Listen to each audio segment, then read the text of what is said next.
What's going on, guys? It's the 90s Baby Gamer bringing you another video. WWE No Mercy 2016 has wrapped up, and if you want to get my thoughts on the pay-per-view, I thought it underwhelmed. I was really hoping that this pay-per-view would get the sort of bad taste out of my mouth from Clash of Champions. Clash of Champions kind of underwhelmed as well with the clunky finish that Kevin Owens and Seth Rollins had, amongst other things, but WWE No Mercy really had some potential here. I understand there were some things that the company wasn't prepared for, such as the injury to Becky Lynch, forcing their SmackDown Women's Champion out of competition. She will be returning on November 8th to defend her title against Alexa Bliss on a SmackDown Live episode. I believe it's going to be in Scotland, they said, so she'll be defending her title then, and we ended up getting a really clunky women's match in place of that, and just the pay-per-view kind of underwhelmed. So let's start off with the first match of the night, which, believe it or not, was the WWE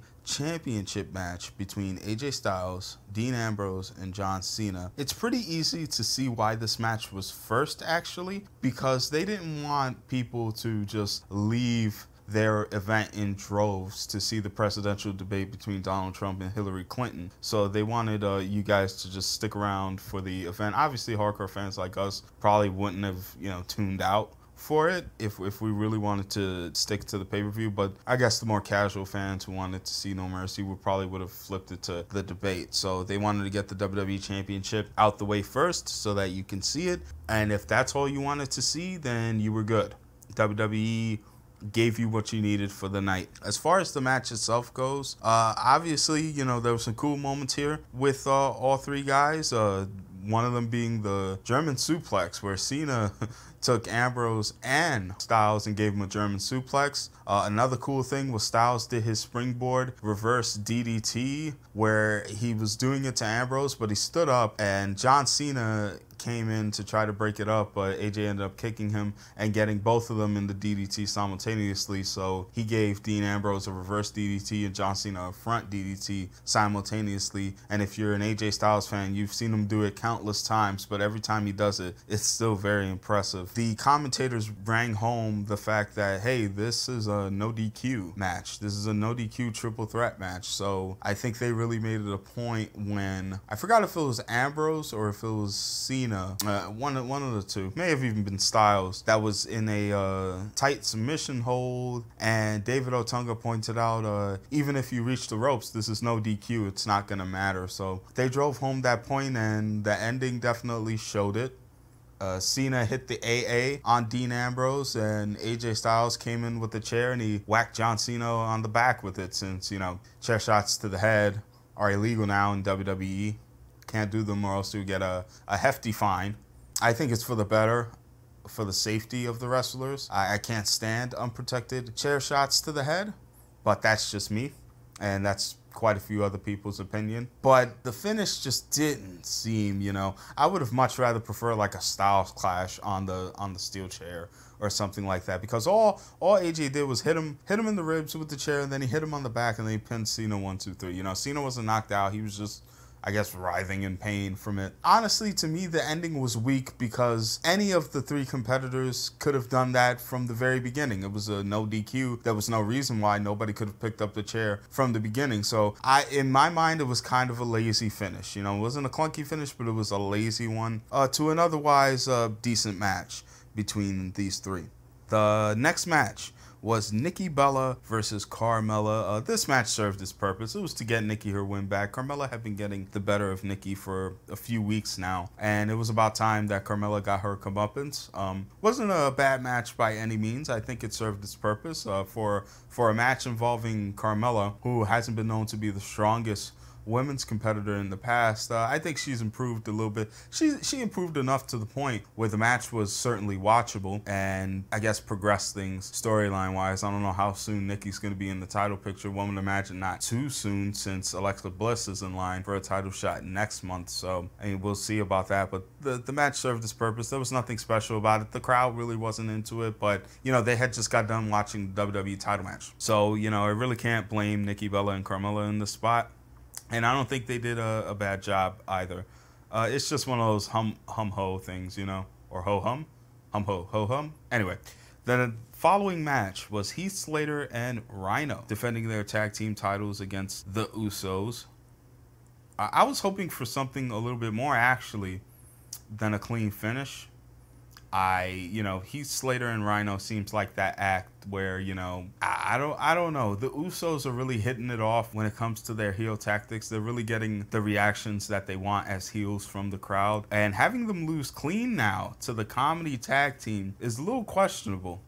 I'm not sure. I was really expecting the Usos to maybe distract the ref and maybe go, or even bump the ref and maybe go for like a chair shot on the tag team champions. But I was also expecting American Alpha to come down and make the save, and maybe that's what led to Slater and Rhino winning. But the Usos, they look strong against guys like American Alpha, where they're taking out their legs and all that. But to me, it just seems like, they've lost a couple of times now clean to the comedy tag team, and I just don't understand what that accomplishes. As much as I think the Slater is hilarious, and as much as I like Rhino, Rhino's pretty funny, just being all nonchalant, he's just enjoying the ride. I still really don't get it. It was a decent match, though, don't get me wrong. Baron Corbin versus Jack Swagger. They played up an injury in this match with Swagger, where Baron Corbin injured his hand. This match really got no reaction from the crowd. Crowd really wasn't into it. I don't think they really built up Swagger enough to where the fans actually believed that, they could get behind him. I mean, there was some We the People chants, but the We the People chants will always be there. Outside of that, people really don't care for Swagger. And that's not necessarily his fault. The WWE did all they can do to make him just an absolutely insignificant jobber to you guys. And it's unfortunate because, it's not that the match was horrible. It just wasn't very interesting. And that was expected coming in. Baron Corbin won with the End of Days. He thumbed Swagger in the eye. And then he hit the End of Days. Match. Now for the best match of the night, by far. Dolph Ziggler versus The Miz in a career versus title match. This match had everything. They had built up for so long that Dolph Ziggler really can't get over the hump and that he's struggling and that he can't find a way to win. Well, they threw everything at Ziggler in this match, from Maurice once again spraying his eyes and him getting hit with a skull-crushing finale, then kicking out, then the Spirit Squad coming in and interfering and distracting him, and him getting hit with a second skull-crushing finale and still kicking out. The Miz kicked out of Ziggler's first super kick, and once Maurice and the Spirit Squad were thrown out the building and the Miz was distracted, he got nailed with, I believe, the zigzag. If it was the kick, I apologize, but I think it was the zigzag. And he pinned Miz 1, 2, 3. He hit Miz with the zigzag earlier in the match too, and Miz kicked out. This match had the crowd on their feet from beginning to end. It was fantastic, the stuff that they were doing, from the Miz bouncing Ziggler's back off the ropes and landing like a sit-down powerbomb, and Ziggler kicking out of that. Just the match had everything that you wanted from it. It was almost 20 minutes, and in my opinion, should have been the main event. It was quite the show that these two put on, and it was easily the match of the night, as I mentioned earlier. There was a moment where Ziggler's shoe got taken off, so he had to use the super kick without his shoe.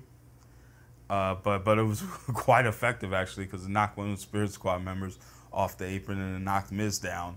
So, really cool moment. And it was a la Eddie Guerrero. I don't know if that was an homage to Eddie. This was Eddie's birthday. This was the day Eddie was born. So that would be pretty cool if they did it as an homage to Eddie. What he did at WrestleMania 20, where Angle was trying to get the ankle lock and instead took Eddie's shoe. And Angle was so confused, he went charging at Eddie, and Eddie gave him a small package for the win to retain his WWE title. But yeah, it just reminded me of that. And then I remembered, it's his birthday, So that was a pretty cool moment. Naomi versus Alexa Bliss was next, and could you follow up that match any worse? That there was just a lot of clunky stuff, a lot of moves that just didn't look good on their part. The execution was off between these two ladies. The timing was off. I guess you can't blame them totally because it was a last-minute change. Bliss was expecting to face Becky, obviously. Becky got hurt at the last minute, so they had to just throw this match together. The ending was just very, very clunky, and it just left fans confused. I believe Bliss was going for an armbar on Naomi, and I guess her shoulders were down, and Naomi ended up getting the pin. And I guess this is the feud that's going to go on until Becky's healthy enough to be on TV, and then you have Bliss versus Becky. But this match was just not good. It was just not good. It was just over the 5-minute mark, and it was pretty painful watching that. And to me, it was the worst match of the night. It's unfortunate, but you know, it's true. Bray Wyatt versus Randy Orton main evented, and Luke Harper returned. And I guess the WWE decided to swerve us by having him on the Raw International Tour. And apparently he's going to be on SmackDown Live now because he helped Bray Wyatt defeat Randy Orton.